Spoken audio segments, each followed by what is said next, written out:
Hola, ¿qué tal? Los saluda Duxativa y hoy voy a probar New Arcline. Este juego no está en español. Ya me metí en los settings y no está.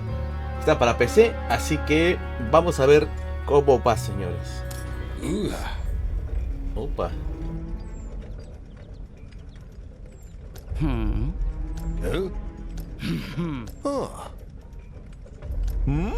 Yay. ¿Ah?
Here you have written, and the diesel grenadiers overran the last stronghold of the Hellfire Order, defeating Eldris and the Storm and ending the Third Magotech War.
There's a strong flow of steam blocking the way. Maybe this inconspicuous red valve can fix the issue.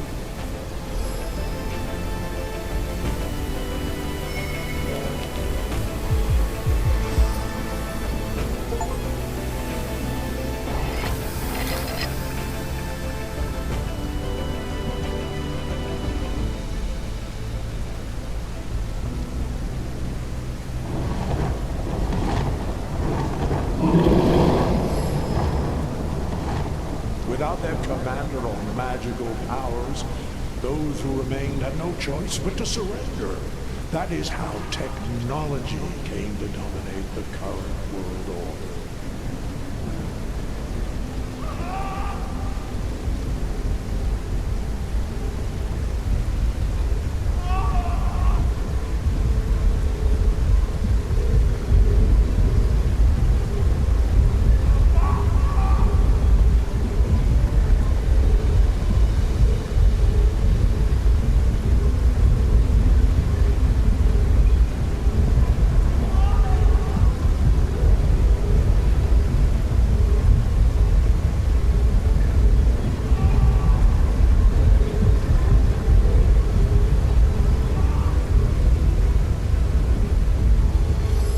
Sources of magical power were driven from our world, banished beyond an impenetrable barrier. Now everyone may enjoy a just and untroubled world, free from magical rulers and their spells.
But not every magic user was ready to accept defeat.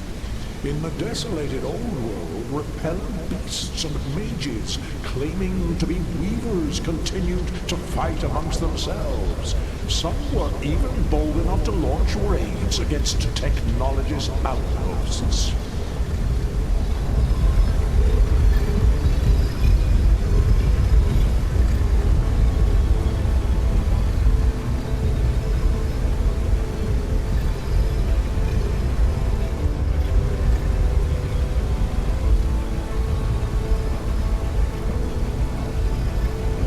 The vehicle's brakes are completely seized. Otherwise, it would have rolled on and crashed long ago. You must either search for the key or attempt to resolve the brake problem.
was the source of that.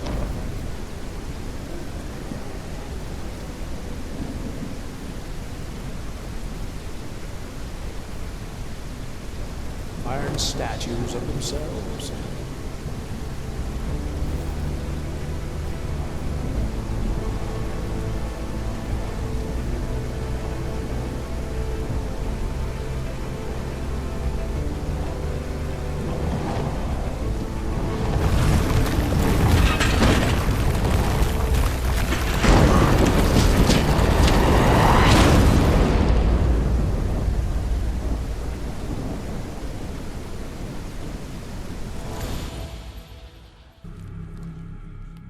The war didn't take place on our soil, but the aftermath reached us nonetheless. Previously unseen magical creatures began harrying our village time and again. The nearest technologist outpost, the fire shrapnel, extorted taxes from us in exchange for protection, but did nothing to actually protect us. What an elaborate account. But tell me, why are you not content with existing literature on this subject?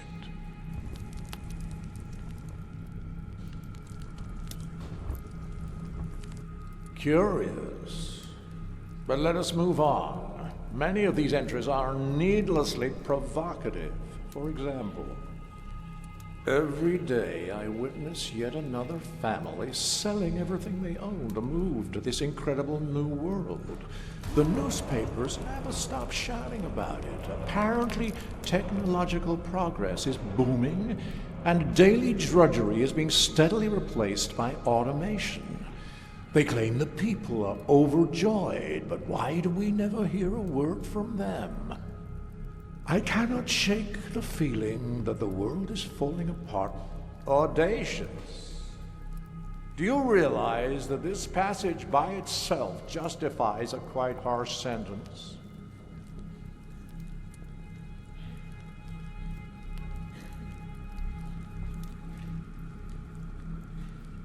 That was just the first entry. Every page is rife with distressing theories and questions. Do you not agree that notions such as these pose a real threat to the world?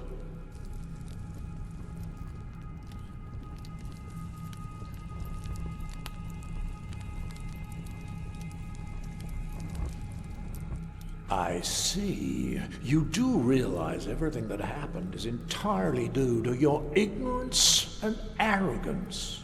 Everyone who trusted you, believed in you, and every event that led us to this point. You don't even grasp the magnitude of your responsibility, do you?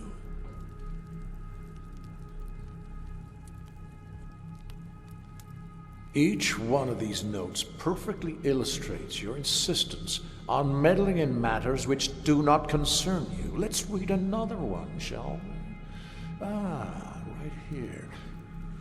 Something weird is happening over there. I can feel it. Everyone's talking about folks going missing. And what of that deranged dwarf who was shouting about experiments? Even if a word of it is true, I shudder to think what's become of those people, of my people, exploiting the common folks' superstition to undermine technological progress. What's next? Tales of impossible monsters and phenomena that challenge those laws of reality we worked so hard to establish. Utter nonsense. But however distasteful I find this, we must proceed. Here is some of the reasoning, if such a word even applies, behind your conclusions. Interesting.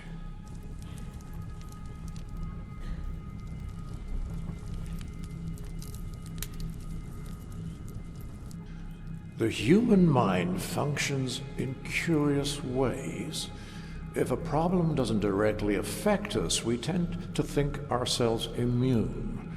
But as I see the Iron Plague continue to spread all around me, it feels like a noose tightening around my neck. Helen, my first love, died a few weeks ago. I don't know what to make of that. Her parents will not visit her grave. They're that afraid of getting infected. Uncle Victor hasn't spoken in over a week. His skin has turned to a flaky, oxidized crust, and his breathing is labored. I don't know how long he'll last. I hope for a miracle, but they seem increasingly rare these days. Even now, I can hear the metallic rattle of Aunt Hilda's joints. She keeps on smiling, even as the Iron Plague devours her without respite or mercy. All I can do is pray the disease doesn't take them all. If there's any chance to save them from this awful death, I'll take it, no matter the cost. They raised me, after all. I can't stand by and do nothing.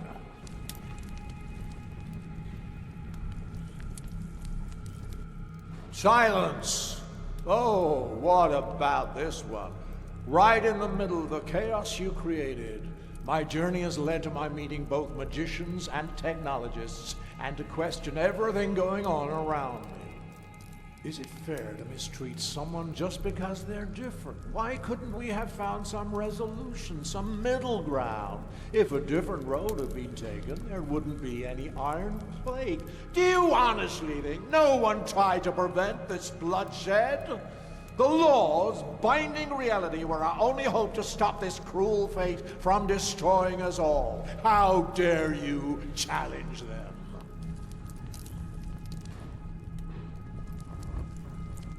And now we come to the proof that you're the one who started all this, that the whole debacle is your fault. The odds are not good, I know, but it still bothers me that there's been no word from any of the emigrants to the New World. So I've decided to risk it. They're not asking much in return, after all. Only the unwoven filament. The task should be no challenge for someone like me. There it is, in your own words. You're nothing but a thief.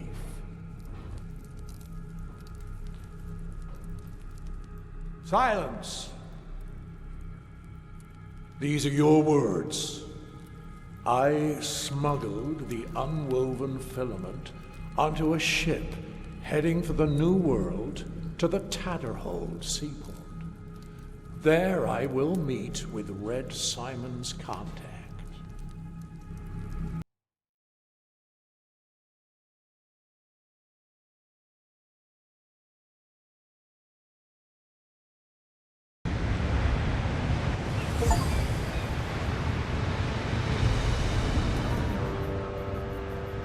The interminable voyage from the old world is finally over, and the relentless seasickness has at last slackened its grip.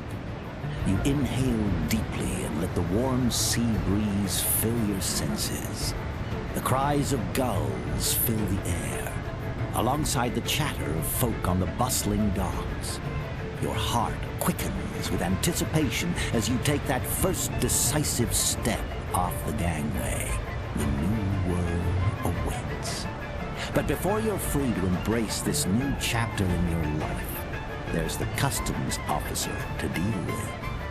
A young man in an ill-fitting uniform presides, papers strewn before him on the wooden tabletop.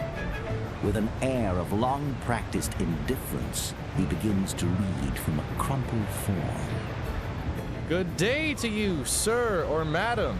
Let me be the first to welcome you to the New World, a place without poverty, hunger, or war, a place where everyone can achieve their dreams, etc., etc.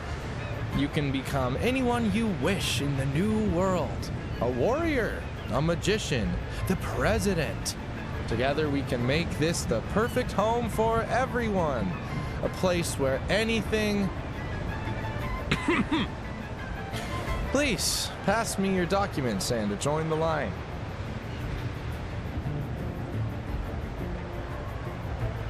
An elf, then. Welcome to the new world. Here we know that elves are wise and ancient race. Hopefully you will become part of our modern society. Please ignore anyone who treats you with prejudice. And not all elves are antiquated warlocks, right? Please step forward for a customs check. We need to make sure you're not carrying anything illegal. Oh, damn, I forgot to explain our laws. You can review them in the brochure, but since you're in a hurry, I'll read you the highlights myself.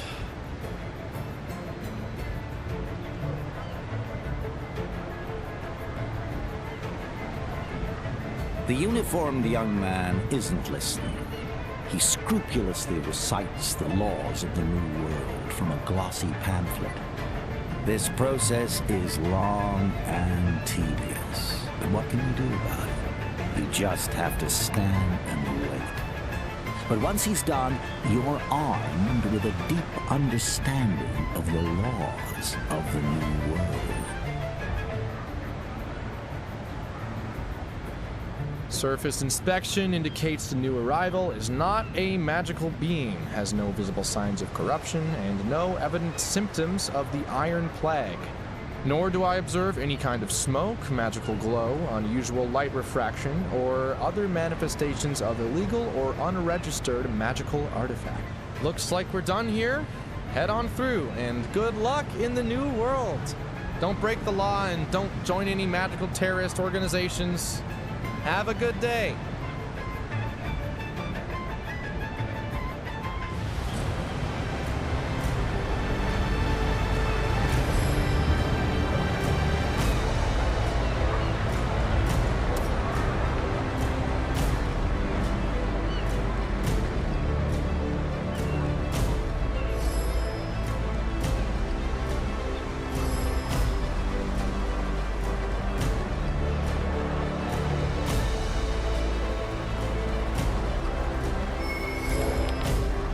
Feeling lucky, folks? Place your bets on Michael Mortensen. Odds are 5-1 against. You're certain that fellow holding the Crimson Arrow sign just announced the very person you're supposed to meet on the docks?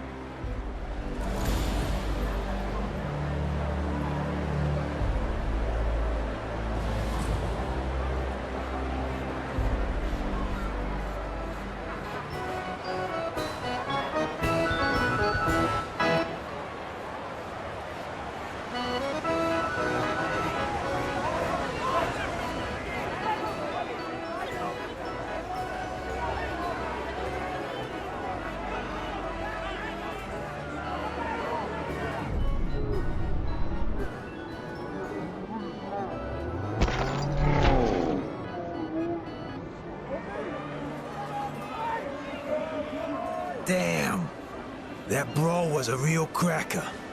Up until your grand entrance, that is. My sniffer feels like a plate of mashed taters now, and I'm not loving it. Don't get me wrong, I'm glad you're here, but you could have chosen a less no-stumping moment, huh?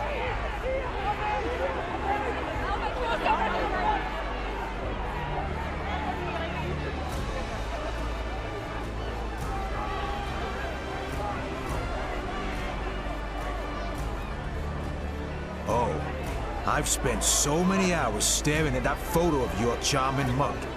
I could pick you out even if you were wearing a mask. All right, it seems we got off to a bit of a rocky start. Let's wipe the slate clean. Mr. Simon told me a little bit about you. Now it's time I introduce myself. Name's Michael Mortensen, but mostly folks call me Mick Rosie. I work for Mr. Simon, managing his business affairs now and then. And you?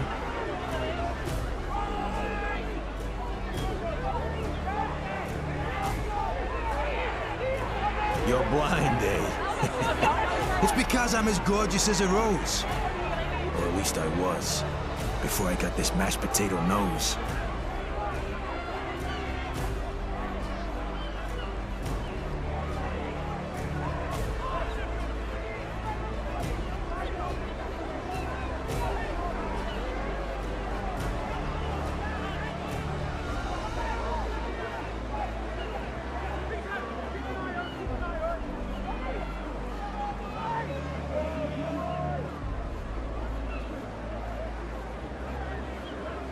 Well met indeed.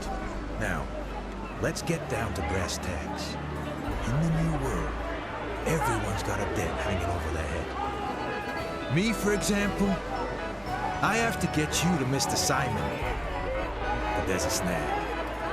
I took a beating, and now I owe Ernie. Ernie's the bloke with the purse and the trusty notebook. Don't take this the wrong way, mate. Not holding a grudge or anything. But I got knocked out because of you. It's a bit of a tangled tale. But now it's you who's got a debt to settle with Ernie. And we're not going anywhere until that's taken care of. You follow me?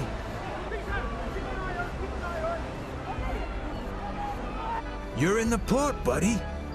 To make a few dollars, you can try your luck with some portside gamblers, indulge in a bit of pickpocketing, or maybe just rummage through a few bags, the usual routine. If you're feeling adventurous and want to reel in a bigger catch, have a chat with Ernie and consider stepping into the ring with Grotwea the Crusher. But I'll be straight with you. He's a tough nut to crack.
Bueno, hasta acá dejo esta parte. Es un juego así de estrategia. No es de mis favoritos, pero al menos le mostramos la primera media hora. Así que yo me despido, fui Duxa. Y si les gustó, pues dejen su like. Yo me despido. Cuídense. Bye bye.